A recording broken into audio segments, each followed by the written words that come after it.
and welcome to Bad Book Club, where I, Jade, a silly goose with an English degree, read classic and popular literature so you don't have to. Hello, everybody, my Bad Book Clubbians. I probably need a better name for you than that, but we'll just stick with everybody for now. And welcome to our episode about Wonder by R.J. Palacio. So, Wonder is one of those books that I've bet you've just seen and heard about for probably years. It's that baby blue book with an illustration of a boy on it, and he has one eye. I really like that illustration. It's so cute. I've seen this book forever on like every shelf. So I just have never read it until I needed to read it for this podcast. And I have a lot of thoughts about it. I am really excited to talk about it because I have so many thoughts and so many things that occurred to me about Wonder. So let's get started. Are you guys ready to talk about Wonder today? Put on, some cozy socks and get a sip of coffee or something and sit down and let's talk about Wonder. So let's start with just a brief overview about what Wonder is about. August Pullman was born with a facial difference that, up until now, has prevented him from going to a mainstream school. Starting 5th grade at Beecher Prep, he wants nothing more than to be treated as an ordinary kid, but his classmates can't get past Augie's extraordinary face. It was written by R.J. Palacio, or her real name, Raquel Jaramillo. R.J. Palacio is her pen name based on her mother's maiden name. Yes, I learned that piece of information during the research that I did for this podcast, and now that's never going to leave my brain, so thanks everybody.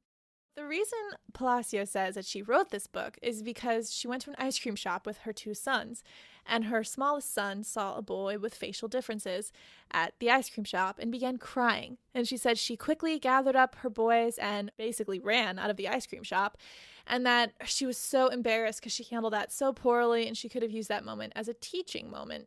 And she wondered, how do people go through life with a face that people run from? What is that like? And so she wrote Wonder.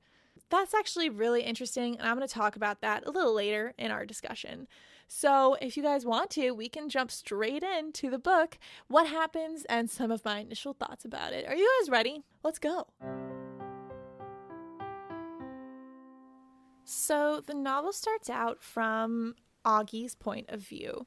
He explains that he has facial differences. He sees himself as ordinary, and he thinks other people see him as extraordinary. He explains that when he was younger, he had a lot of surgeries, and therefore school was pretty much impossible. He also mentions a couple of his really good friends, including Chris. He then jumps into the story of his birth, where his mom tells us that when Augie was born, the doctor fainted, and a farting nurse was really nice to her. His mom mentions that when he was born, she only saw his beautiful eyes. He makes a point of saying here that your imagination is not as bad as what he actually looks like, and that the rest of his family is really beautiful. He then describes a night where he went to Chris's house with his family, and while he was there, he overheard his parents talking about him attending school. He describes that he babyishly crawled into his mom's lap and said, I don't want to go to school, I'm not ready, I don't want to go. So on the drive home, he mentions that his parents thought he was asleep and he heard them arguing. His dad said that he did not want Augie to go to school, and his mom says that she thinks he should. His dad says that it would be like leading a lamb to slaughter. Augie overhears this and asks what a lamb to slaughter means, which is just heavy. And that's kind of like the very beginning, setting the tone for the novel. Now, some of my first impressions when opening this up was I really like the conversational tone. It's obviously written like Augie's talking to you, and that's really cute. I think it really pulls you in and makes you so curious. The chapters are so short. They're tiny, short chapters. Makes you feel like you're reading really quickly. You're making lots of progress. I love short chapters. They make me feel smart. I love the mom and the dad. He has a sister that he mentions named Vaya, and I didn't mention her to you until now because really she's not mentioned that much in the beginning, and she doesn't feel as fully formed as his mom and dad do. You can tell that family and friends are really important to August, and honestly, my only issue so far, we're right at the beginning, but So far, just something odd to me is that I honestly feel like Augie is supposed to be 10 years old, and I feel like RJ is pushing it a little bit on expecting me to believe Augie to have such organized and wise thoughts. I know that he's had a different life than most, but I still find that at 10 years old, you probably aren't wise to the entireties of the world yet. This feels like that to me only because she offsets it by using the word baby, and it doesn't quite match for him to be baby, and then also to tell me he thinks of himself as ordinary and no one else does. Augie eventually agrees to meeting with the principal of Beecher Prep. His name is Mr. Tushman, and there's a lot of jokes in there about butts, so that's pretty accurate, I think, for a 10-year-old. And Mr. Tushman honestly seems super nice. I think that he is really well written. He bends down and talks to Augie, seems really normal and like purposefully sincere, which is pretty nice. He takes them in and introduces them to Mrs. Garcia, who uses a shiny smile to talk to August. I'm taking this to mean that she is being overly kind and a little like overly sincere, which I'm going to talk about more during our discussion. But Mrs. Garcia warms up. August's mom is there and asks her about some pictures on her desk, and Mrs. Garcia noticeably seems more sincere and says hello to August. And Mr. Tushman takes them into his office and springs it on August that he's going to be part of a tour today led by some students. Now, it's clear that his mom knew that this tour was going to happen and then just didn't tell Augie about it, which, I don't know, seems a little uncool. I think if I was August, I would be really mad if my mom just springed some kids I have never met on me before to just take me on my own to walk me around a school that I've never been in. I would be nervous too. Things that I noticed here was that August is extremely shy and young in this moment. He's hiding behind his mom, and RJ makes that painfully obvious that he's acting really young. He's acting, babyish, quote unquote. I noticed personally that the dialogue is a little stiff here. I don't know if that maybe is just on purpose. Maybe RJ is trying to show us that the adults are acting stiff. However, I wish that she had reflected that also in the environment, their body language, because it just comes across to me as the dialogue being stiff. So I don't know. It seems a little wonky. I feel like her dialogue for the kids in this novel is so good. It feels so realistic. And sometimes when the parents speak, I don't feel that same realism that I feel when I hear the kids. So 3 kids come in and Mr. Tushman introduced them as Jack Will, Julian, and Charlotte. So Jack Will is pretty normal. August says that they quickly look down when they see his face. Julian does the same thing. But Charlotte is pretty nice and really friendly and just says hi, keeps looking at him with a smile. August mentions here that he's pretty mad and he makes a face at his mom, but he mentions that his mom is very nervous looking, so he agrees to go on this tour. They're walking around the school and Julian leads them around, explaining kind of curtly and avoiding touching August. He kind of makes a big deal about getting out of his way, which is kind of mean. And Jack Will says, Julian, slow down, let's let him actually look in the rooms and, walk him around. I think the dialogue for the kids in this moment is just so much better than the dialogue for the adults. It is clear to us as a reader that Julian is not a very nice kid. It's very clear that Julian is not very friendly. He asks, can you talk? Do you know what an eraser is? He doesn't understand what homeschooling is. He's kind of teasing August in kind of a rude way and asking very uncool questions, especially one that was really rough that he made. He says, what's the deal with your face? Were you in a fire? And Jack responds with, hey, Mr. Tushman told us he was born that way. And so it's very clear that Julian said that just to be mean, which is extremely uncool and feels very realistic for kids at this age. Julian is really just continuing to be rude and purposefully knocks August over at one point. And they go back to the office. August meets his mom again. August makes it back to Mr. Tushman's office and gives his mom a signal, which is, isn't it time to pick up Vaya? Which means he wants to leave. So his mom, Isabel, by the way, is his mom's name, says, let's go, and ushers him out, and they walk home together. And it's very clear that August has some mixed feelings about his mom at the moment. He is angry and a little bit happy, sad, and kind of runs away and tells his mom, like, I don't want to talk about it right now. Let's just get home.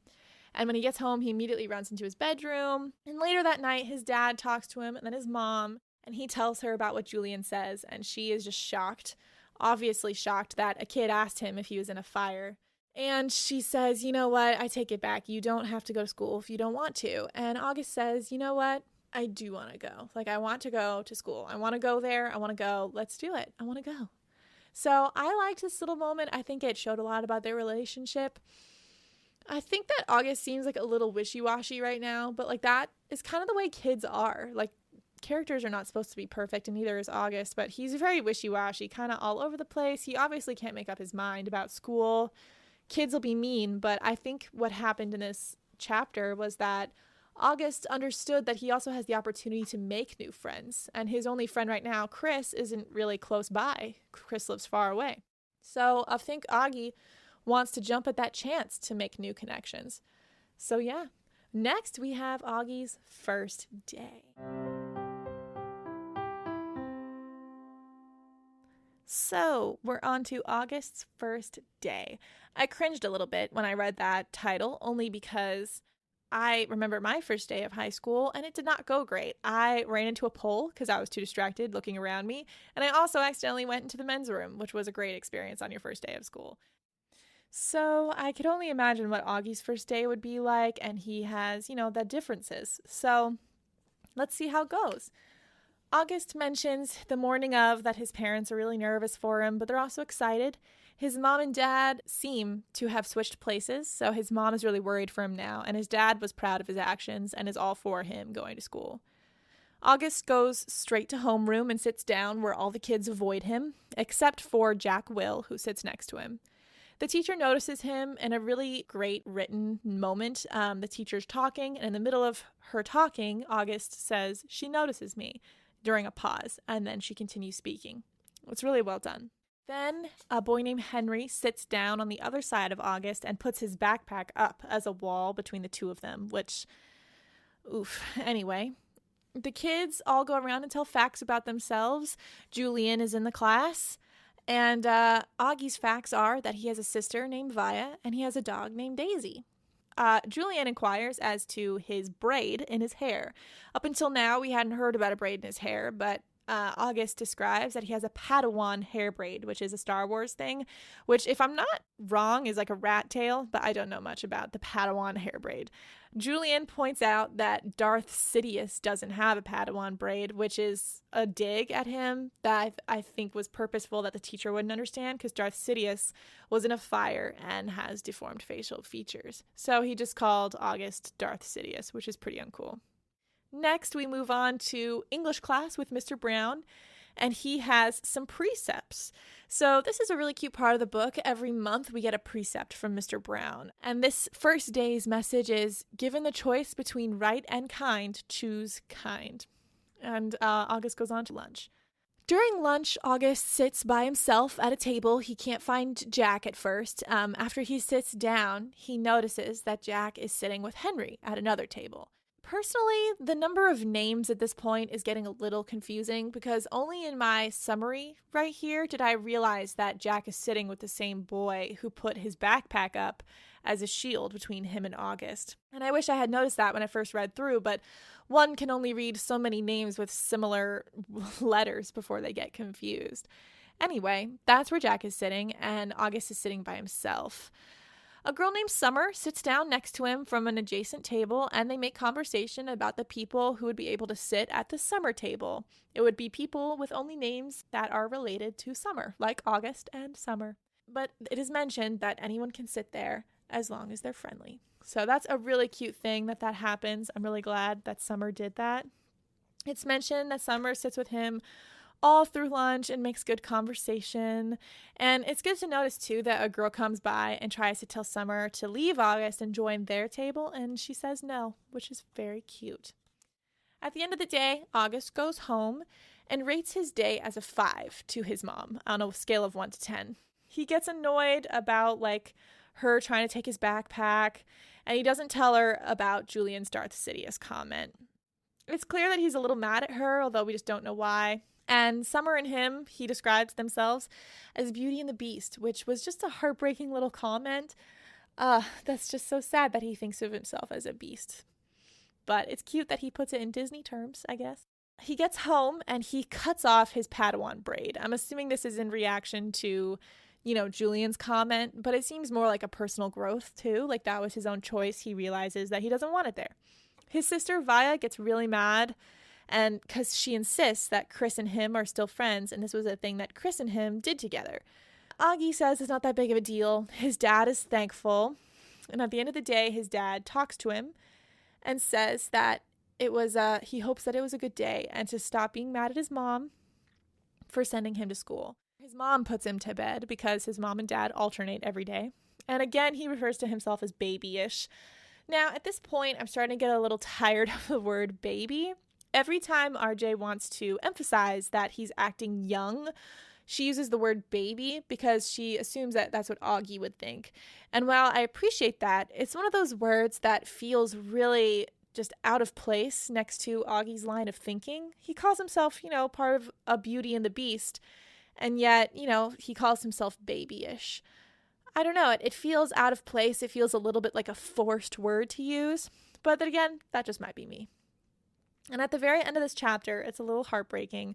He starts crying while his mom reads him a book, and he asks her, why does he have to be so ugly? He says that she gives him sweet words and gives him hugs, and he says, words can't change my face, which is so sad. That's why this book was a big deal, was because RJ is able to make you really emotionally empathize with August, like no one wants to have a little kid crying because they think they're ugly. That's something that breaks everyone's hearts.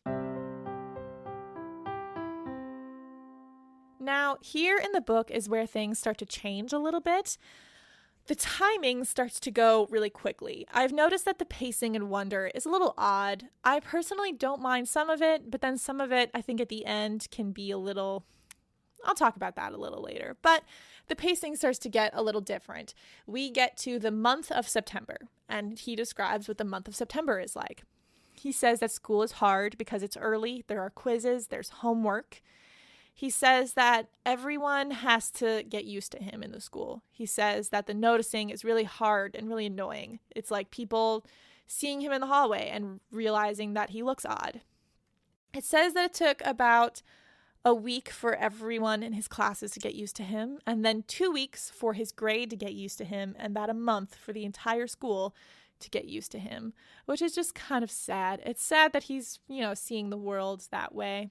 He mentions that while everyone has interesting things about them, no one else looks exactly like him. He mentions that he's hanging out with Jack quite a bit. They have a moment where they laugh at a kid reacting to August.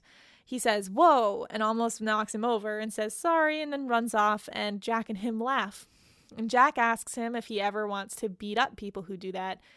And August says, no, I don't mind. And Jack asks, have you ever had plastic surgery? And August makes a crack that this is after plastic surgery. We're moving through time here, and I'm wondering where we're going, but it's nice to see the process. And we're on to October. Mr. Brown's October precept is, your deeds are your monuments. August writes down that your actions are what you are remembered for. August's birthday is October 10th, and he invites his entire homeroom and Summer to go bowling. He's so excited to have people involved, very obviously. But it's a little sad because only Jack, Summer, Reed, and 2 Maxes say yes, as well as Chris and some family members. Now, I don't know who these 2 Maxes are. I'm sure that they were mentioned maybe on the first day. This is, again, one of those moments where there are a lot of names, and not everyone has a clear image in my brain. Charlotte says no, as well as everyone else in the class, and Julian is the only one who didn't respond at all to the RSVP. His mom makes a crack about Julian and Julian's mom. The apple isn't far from the tree, whatever. So August makes the point, though, that with his uncle and aunt and Chris, that it felt like a big party when they went bowling. August mentions that there were school pictures, and he was able to avoid a portrait because he hates pictures of himself, but he was forced to sit for the group picture. He also mentions here that This is honestly one of the roughest things about the book for me. It felt so sad. He mentions something in a chapter called Cheese Touch, that the kids are avoiding touching him. He says that a dance partner that was assigned to him almost had a panic attack when she realized that he was her assigned partner. He says that in science, no one would stand on the same side of the table as him, and that when he accidentally brushed fingers with someone, that he almost jumped out of his skin to get away. He mentions that this is probably purposeful and that he feels it's like the cheese touch. It's so sad because obviously August doesn't deserve that. There's nothing that he can do to spread anything to you. And it sucks too because this is something kids would definitely do. This just feels so real and heartbreaking, and it's something that we notice kind of throughout the whole book. And it's just heartbreaking. And now we're up to Halloween, which is also an oof moment in the book here. Summer and him talked about Halloween in the last chapter, about how August was going to be Boba Fett and how Summer wanted to be a unicorn, but she was going to be a goth girl for school because she was a little too shy. She mentions that she feels like she can say anything to August, which is very cute. And in this chapter, he talks about on the day of Halloween, he loves Halloween because you get to wear a mask, he pretends he's normal. He also mentions that when he was younger, he used to wear an astronaut helmet everywhere for years because it made him feel like he was normal, made him feel like, people couldn't see him, which is really heartbreaking. He mentions that his mom is so good at costumes and that Vaya that morning, however, had a really big crying meltdown the morning of, which is out of character for her. He mentions that his dad rushed him, so he puts on last year's costume instead of his plan for this year, which is Boba Fett. Instead, he puts on Bleeding Scream. His dad likes that costume better and drives him to school. He loves being at school in the mask and walks to homeroom where he sees that Julian is not who he said he would be, but is instead Darth Sidious, which is obviously a poke at August for, his last comment about Darth Sidious. This is a little crazy to me because who goes out of their way to pick like a Halloween costume just to mess with someone else? Like, I don't even know. Julian is talking to two mummies, and August thinks that they are Henry and Miles. They are talking about how Julian's costume looks exactly like August. One of the mummies says that he looks like a shrunken head and mentions that if he looked like that, he would kill himself. It turns out that the mummy who says this is actually Jack. August, in a Bleeding Scream costume, wasn't seen by anyone or noticed. They obviously didn't know he was there. And in, just turmoil and heartbreak, he runs to the bathroom and just feels awful, feels so sad. He goes to the nurse, asks for his mom to pick him up, and his mom comes and he goes home with her and just hangs out in his bedroom complaining of a stomachache. He doesn't tell his mom what happened. He doesn't go trick-or-treating, and he misses the next day of school. Man, that scene is such a bummer. Up until this point, we thought Jack was just a really sweet kid who meant well, who just liked August for himself. But in that scene, we learned that Jack would kill himself. And we also learned, by the way, that he only hung out with August because Mr. Tushman asked him to, which is just heartbreaking. Poor August didn't know any better, and he didn't deserve to hear that. So it was at this point in the novel where it took a turn that I didn't expect, and I didn't realize that it did this. It switched perspectives. So we moved from August to Vaya, to his sister. Now, quite frankly, I am not usually a big fan of books that have more than two perspectives. And even then, I usually prefer one. If a book has two perspectives, I don't mind it if they're in the same situation and we get two different perspectives. I don't mind that. But the Game of Thrones, switch between 8 different characters all in different parts of the world isn't really my vibe. I just think, honestly, it slows momentum of the book for me. I just find it's harder for me to keep focus. When I get into a character and you switch, I have trouble. I just prefer to keep reading the character that I've learned to like. So Vaya explains the solar system is her life, and that if the solar system is her life, then August is the sun. It doesn't bother her that he gets most of the attention because she understands that he needs most of the attention. She mentions that she doesn't remember a time without August, and after her mom brought him home, she was told that she warmed up quickly and loved him. She doesn't see August the way other people do, at least not until she went to stay with her grandma, and her life was very normal. She said with her grandma, they could go to the store and no one would stare at them and all that. She said it was the best time of her life. There's a scene where her grandmother tells her that she is in Vaya's corner, that August has a lot of people on his side, but that she loves Vaya. She mentions that around Halloween was when her grandmother died and that her mom just collapsed. She gives us a description of Augie and mentions that he'll eventually need hearing aids. She also mentions that she has trouble understanding his feelings now because it's hard to tell after the surgeries what he's feeling on his face. She also mentions that she thinks that August should grow up. We've spent so much time, she says, telling August he's normal that he doesn't realize he's not normal, and that he's not normal, so he should learn. Now, I think it's important to tell you what August looks like, so I'll just give you a little excerpt here.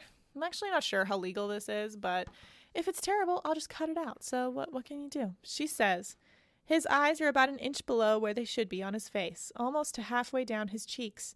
They slant downward at an extreme angle, almost like diagonal slits that someone cut into his face, and the left one is noticeably lower than the right one.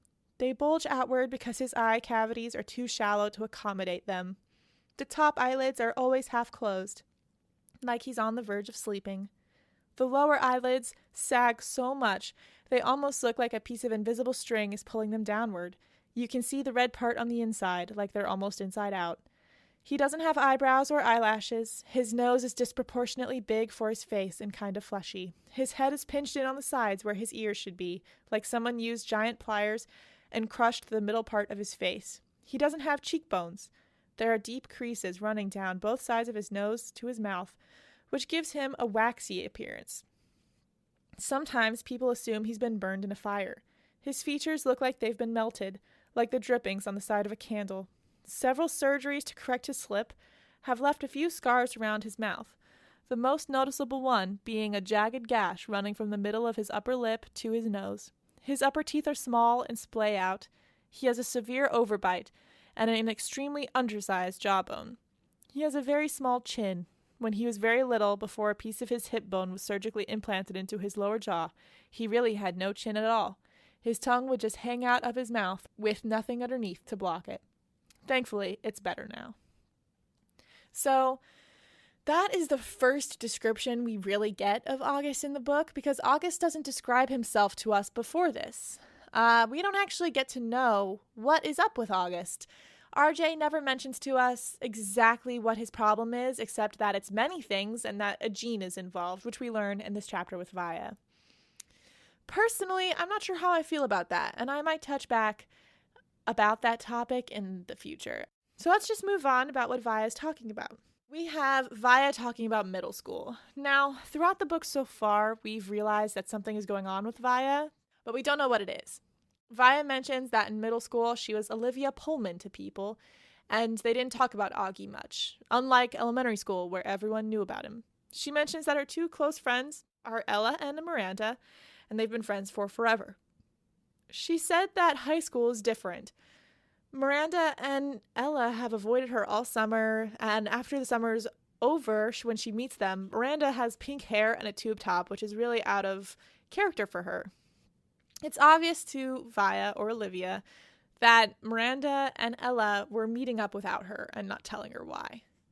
Which is, that's really relatable. I feel like, girls just have that going on in their lives. Sometimes friends just are problematic because you're growing up, and that's the way it goes. I'm sure I was problematic a couple times, but what can you do? So it's just very relatable. The whole friends growing up and dealing with that, we get it.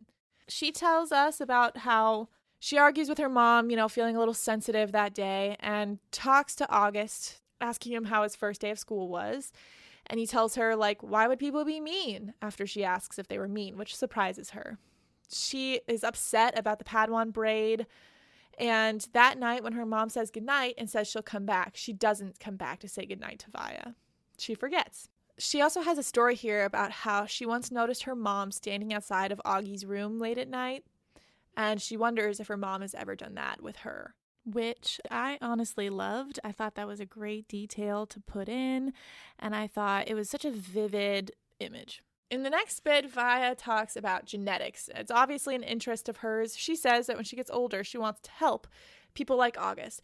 Now, I'm unclear whether help means let people avoid having people like August or just help August, people like August with surgeries or, the process. I'm not sure what that means. She just says she wants to help people like August. She says that her dad is Jewish and that her mom is from Brazil, and they both carry Augie's mutant gene. It's mentioned that a lot of things caused Augie's mysterious problem, but that, this mutant gene is part of the issue. And she talks about the math of her genes giving her the chance of passing it on to her kids and all that jazz. It's all very clinical, and honestly, it feels...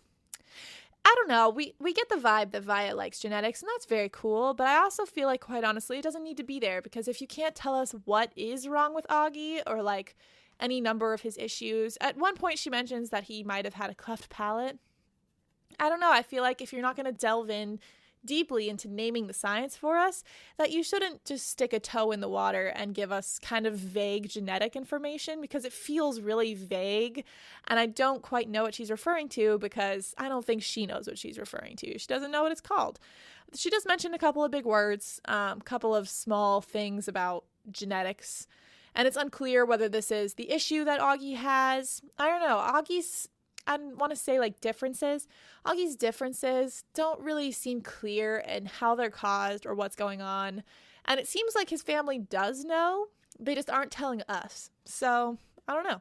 She mentions that Miranda and Ella are very popular now, and she starts to sit with the smart people during lunch, where she meets a boy named Justin, who she instantly has a crush on, quote unquote.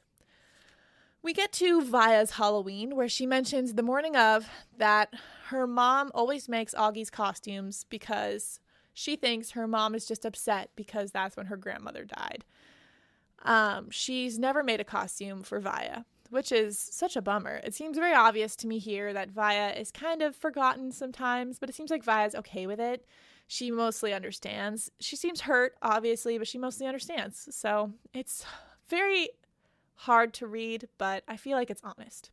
So anyway, that morning, her dad was in a rush and was yelling at her, and because of her grandmother, it was all too overwhelming. She started to cry.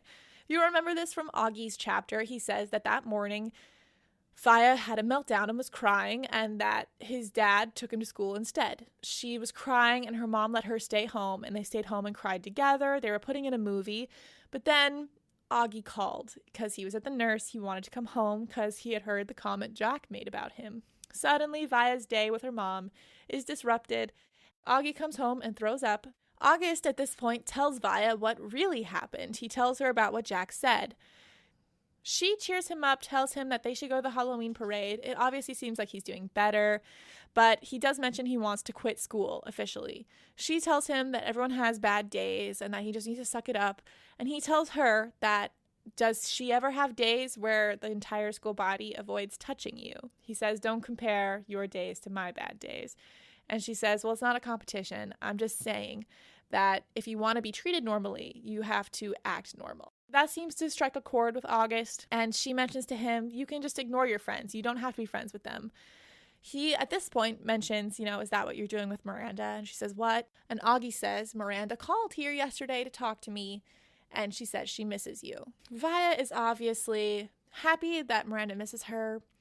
At this point, in this section, Vaya gives us some information that's useful, but I honestly think the only part of Vaya's point of view that really matters is the Halloween part. The Halloween part tells me more anyway, about the family and about Vaya than any other part of this chapter. I think that the Miranda and Ella bit is a little overdone. I think it's just a little much. I think that while it's related, I don't see how it's adding to the story at the moment. I understand that it means that she's going through a rougher time than normal. There's change happening, and I get that. But I feel like it didn't add much to my own personal storytelling, because at the moment, And I think probably maybe some readers at least would agree with me that I am more interested in August's right now. I've spent the first, third of the book talking to August and listening to his point of view. And Vaya's point of view at the moment, while useful, doesn't seem that important because she's not the main character. It's not about that part of the story. So, I don't know. I think that I could have just read about her Halloween part and moved on, but that's just me. So, we'll go on to the next bit now. We have another change of perspective. We go from Vaya to Summer. So this is a pet peeve of mine. Like I mentioned earlier, I don't really like it when we switch between perspectives of more than two people.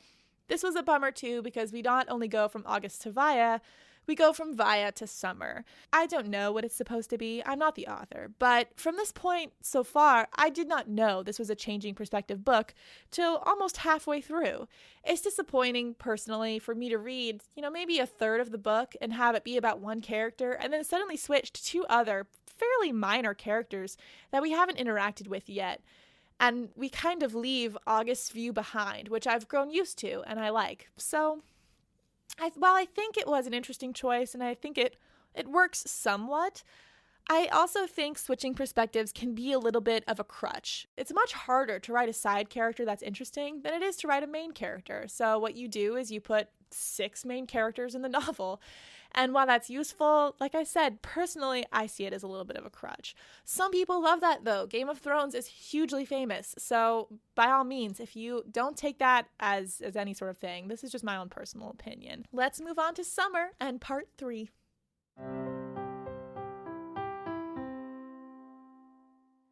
Okay, so Summer. Summer starts out by telling us that people are asking her why she sits with August. She tells them that he's nice, and on the first day, she truly just felt kind of sorry for him, so she sat down. She says that she didn't know the plague was a thing until they were playing Foursquare, and a friend of hers told her she didn't want the plague, which is the cheese touch August was talking about before. Summer also mentions her Halloween. On her Halloween, she was invited to Savannah's Halloween party. Apparently, Savannah is very popular. I've never heard of her, but she's very popular. She invited Summer. Summer is bummed because that means that she can't go to the parade where she was planning on being a unicorn, but she does go because she thinks it would be fun. When she gets there, the kids kind of approach her and ask her why she hangs out with Zombie Kid. She says that's not what he is, and I think he's nice. They tell her, if you want to be a part of our group, you could date Julian. And she says, I have to go to the bathroom. And she leaves. I think that's really, really a good choice on Summer's part. It seems like she's a really honest, truly nice girl. And honestly, some of the actions of the popular kids makes me feel like maybe this book is skewed a little too young. I don't know if that's just me. Here's the thing. When I went to school, I go to school in Texas. Elementary school here is from 1 to 5th grade, and middle school is from 6 to 9. Middle school is from 6 to 8, and high school is from 9 to 12. So when I was in 5th grade, I was still in elementary school, and in 5th grade, you didn't really have boyfriends or anything like that. So it's odd for me to read a book where they have a party with no parents around, really. They're in 5th grade and they're talking about dating and boyfriends. It seems more like a middle school situation to me. In a lot of ways, I feel like this book may have worked better if it was skewed towards middle school, just because, like I mentioned earlier, I still find that August's voice seems so wise for someone who's only 10. And he goes through a lot of change that I think would just make more sense if he was a little older. But then again, I'm just like RJ. I haven't been a kid in a long time.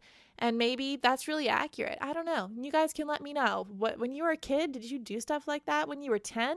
I didn't, but what can you do? Anyway, to move on. Summer mentions that the day after Halloween, August wasn't there. And the day after that, August comes to school and sits with her at lunch and is really mopey and odd towards her. And eventually he tells her, you don't have to sit with me. I know Mr. Tushman said that you should. And she has to convince him that Mr. Tushman in no way told her that she was supposed to sit there. August explains why he's feeling this way, and she quickly understands that he was just hurt by Jack, and that's why he was questioning her. They agree to work on an Egypt project together, And he goes over to her house for the first time, where her mother is kind of a little freaked out but trying to be nice, and where we learn that Summer is biracial. I think this is an interesting fact only because it's never brought up again in the book. It doesn't really make a difference. RJ doesn't go into any of the issues that a biracial child might have. And I'll touch on that more next time. She also mentions that her dad has passed away, and she and August talk about reincarnation. And he mentions, I love that idea because maybe in the future I won't have a face like this. Now, I'll mention something as a literary person. Anytime death is brought up in a book, I truly think that it's brought up because something is going to die. That's the way I think of it. Usually if death is a theme or if death is a motif, it's brought up in some way. So if you talk about reincarnation, I'm going to assume that someone or something is going to die in the course of this story. Now, I did think of who I thought it was going to be almost immediately after he said reincarnation. Maybe you can make a guess. I have read this, however, you did not. Make a guess and see if you can guess if someone will pass away. And maybe later when I tell you if it happens, you might be right. Anyway, let's move on. Now we get an explanation of their Egypt project. It's very cute. Apparently, they set up this Egypt thing where in the gym, they all set up their projects and the parents come in with flashlights and it's dark and they look at all the projects. That is so adorable. I wish they had done something like that at my school. How adorable is that? August is happy because he gets to dress up like a mummy and no one is really looking at him. And it's during this moment, that night, that Jack pulls Summer aside and asks Summer, is August mad at me for some reason? Because August has pointedly not been hanging out with Jack ever since the Halloween incident. And Summer says, I can't tell you, that's not my thing to tell you. And Jack says, okay, but she feels sad for him, so she whispers in his ear, bleeding scream.